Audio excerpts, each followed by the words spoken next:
방치하다가 실명하는 사례가 320만 명에 이를 정도로 특히 심혈관계 질환 위험은 3배나 높았습니다. 7초에 1명이 사망하고 30초에 1명이 다리를 잃고 심지어 국내 성인의 실명 원인 1위인 무서운 질병, 바로 당뇨병인데요. 고혈당이 오랫동안 조절이 안 되고 누적됐을 때 생기는 만성 합병증이 사실은 현대에서는 더 중요한 문제입니다. 혈당 관리를 못하면 뇌혈관 질환, 치매를 비롯해서 실명, 그리고 심혈관 질환이나 당뇨, 신부전증 등 합병증을 일으키면서 우리 건강을 위협합니다. 당뇨 합병증이라는 게 증상 없이 소리 없이 진행하다가 심근경색이 되면 급성 심장사를 할 수도 있고 뇌졸중이 오게 되면 이제 마비 증상이 계속될 수도 있습니다. 먼저 당뇨병은 인슐린을 분비하는 기관인 췌장에 문제가 생겼을 때 발병하는데요. 면역체계 이상으로 췌장의 기능이 떨어지면 베타세포에서 인슐린 분비 자체를 하지 않게 됩니다. 그리고 제2형 당뇨병은 고열량 음식을 많이 섭취하므로 혈당이 높아지면서 더 많은 인슐린을 요구하게 되는 질환인데요. 전 세계적으로 당뇨 환자가 굉장히 가파르게 증가하고 있고 누구나 예외가 없고 가족이 당뇨가 없거나 본인이 꼭 아주 심한 비만이 아닌 경우에도 당뇨가 있을 확률이 있기 때문에 항상 경각심을 가지고 생각해 보실 필요는 있겠습니다. 오늘 닥터의 진료실에서는 무서운 당뇨 합병증에 대해서 알아보겠습니다. 네, 당뇨 합병증 무섭다는 건 알고 있었는데 정말 무섭네요. 그럼요. 지난해 발표된 자료에 따르면 당뇨병이 치매 위험을 높인다고 해서 더 문제가 되는데요. 실제로 미국 하버드 의과대학 연구팀에서 평균 연령이 66세인 남녀를 대상으로 치매와 당뇨병의 관계를 연구했는데요. 그 결과 이 대상자 중에 절반이 당뇨병을 앓고 있었고 2년 후에는 당뇨병이 있는 사람은 없는 사람보다 치매에 걸리는 확률이 훨씬 더 높았습니다. 그만큼 이 당뇨병이 우리 건강에 치명적인 거죠. 그런데 다행인 건 숙면을 취할 때는 낮 동안 쌓인 노폐물을 청소하는 이 뇌척수액이라는 게 치매 원인이 되는 베타 아밀로이드를 제거하는 역할을 합니다. 네. 따라서 이 당뇨병 앓고 계신 분들은 하루에 7시간 이상 숙면을 취하는 것이 치매 예방에 도움이 됩니다. 네.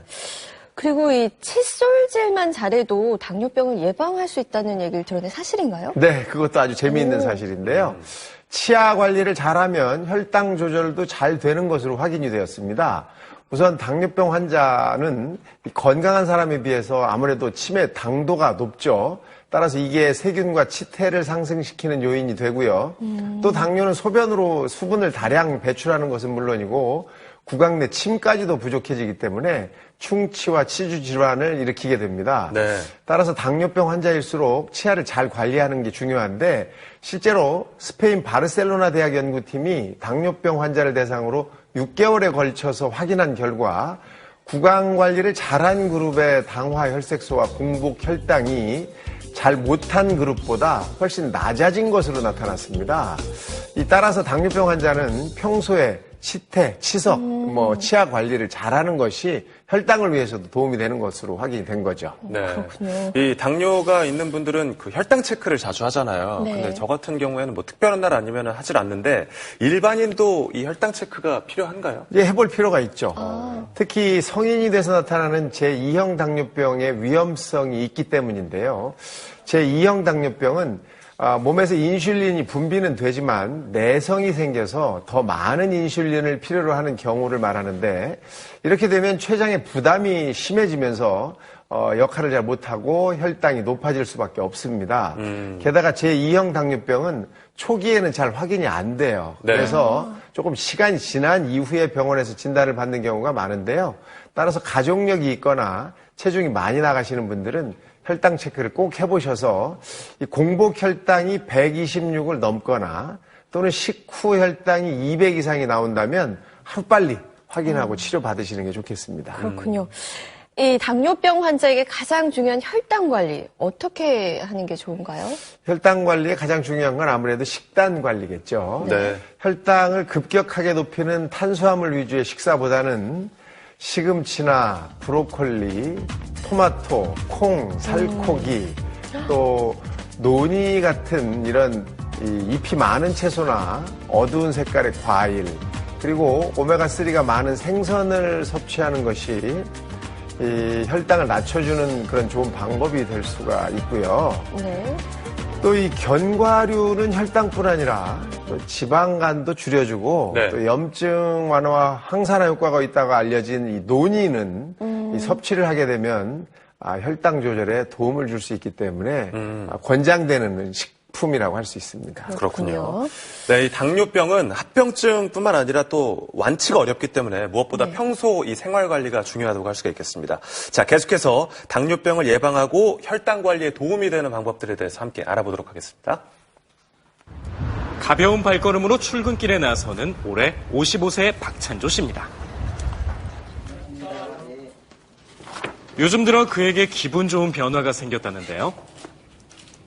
당뇨가 좀 심하셔가지고 체중도 굉장히 좀 이렇게 부하셨고 몸도 굉장히 힘드셔가지고 많이 힘들어하셨는데 요즘엔 너무 좋으세요. 고민거리였던 건강이 많이 회복됐다는 겁니다. 이전에는 당 수치가 상상을 초월하게 남들 한 4-5배 정도. 작년까지만 해도 혈당 수치는 정상인의 5배에 달할 만큼 심각했는데요. 1년이 지난 지금은 어떨까요? 혈당을 재보는데 98, 정상 수치. 하지만 당뇨는 박찬조 씨만의 문제가 아니었습니다.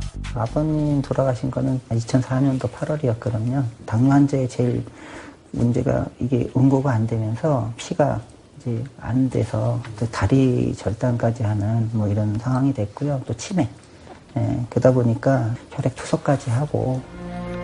가족력이 원인 가운데 하나인 당뇨병. 아버지부터 시작한 이 불행의 고리는 어머니와 형 그리고 박찬조 씨에게까지 이어졌는데요. 네가 챙기는 거지 남이 챙겨주는 거 아니야. 저 아버지 그러고 돌아가시고 그러는데 아들들 다 그러니까 다 걱정되지 뭐.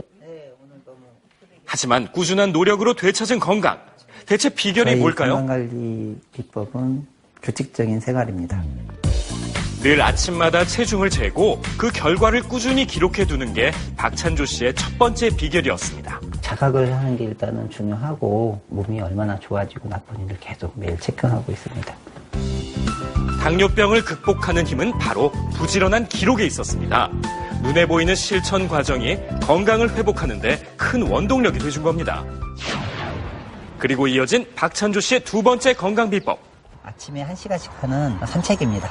네. 걷기 운동은 지친 몸과 마음을 한결 가볍게 만들어줬는데요. 혈당 환자들 뭐 이렇게 대수 높은 사람들은 잘못하다가 이상이 생길 수도 있어서 무리한 운동은 좀 지양하는 그런 상태입니다. 특히 당뇨병 환자에겐 조깅이나 수영, 자전거 타기와 같은 유산소 운동이 도움이 되고요. 반면 농구나 축구와 같이 발에 무리가 되는 운동은 삼가는 게 좋다고 합니다. 그런데 건강을 되찾아준 또 다른 비법이 있다고 합니다. 제 건강을 지켜주는 논이가루입니다. 먹는 걸 빼놓을 수 없죠. 그 논이를 선물을 주셨어요.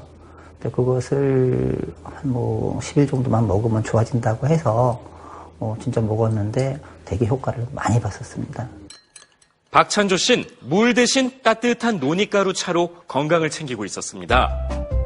실제로 남태평양 일대에 주로 자라는 열대 식물인 논이는 특유의 냄새 때문에 주스나 가루로 많이 애용되는데 논이의 다양한 성분은 성인병을 예방하는 데 효과가 큰 걸로 알려져 있습니다. 일반 당뇨지의 경우에는 혈당 수치가 약 350 정도까지 오른 반면에 이 논이를 먹인 당뇨지의 경우에는요.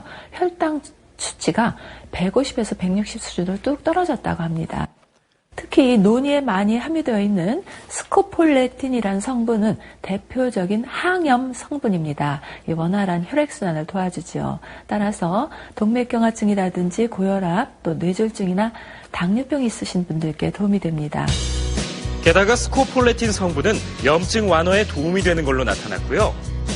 이외에도 항산화 작용에 탁월한 폴리페놀 성분과 세포 재생을 돕는 프로제로닌 성분, 또 면역력을 향상시키는 이리도이드 성분은 논이의 대표적인 효능으로 꼽히고 있습니다. 그렇다면 어머니에겐 어떨까요? 관절도 엄청 이거 맨날 깨물고 앉았었거든. 발 여기 이렇게 아파가지고. 근데 그게 좀 내려가더라고 이게. 당뇨와 관절염에 효과가 있는 논이는 샐러드와 곁들여 먹어도 좋은데요. 두 사람의 건강한 밥상을 책임지는 논이를 더 효과적으로 섭취하는 방법도 있다고 합니다. 논이에는 칼륨 성분이 풍부하게 들어있기 때문에요. 이 칼륨 배출이 좀 어려운 콩팥병이 있으신 분은 조금 조심해서 섭취하시는 것이 중요합니다. 그리고 가루는 하루에 1에서 3g 정도만 물에 타드시는 게 좋고요. 마지막으로 하나 더. 개봉 후엔 뚜껑을 덮어 실온에 보관하는 거 잊지 마세요. 지금은 건강이 많이 회복되고 좋아져서 앞으로도 당뇨 합병증 안 생기도록 꾸준하게 운동과 규칙적인 생활 열심히 하겠습니다.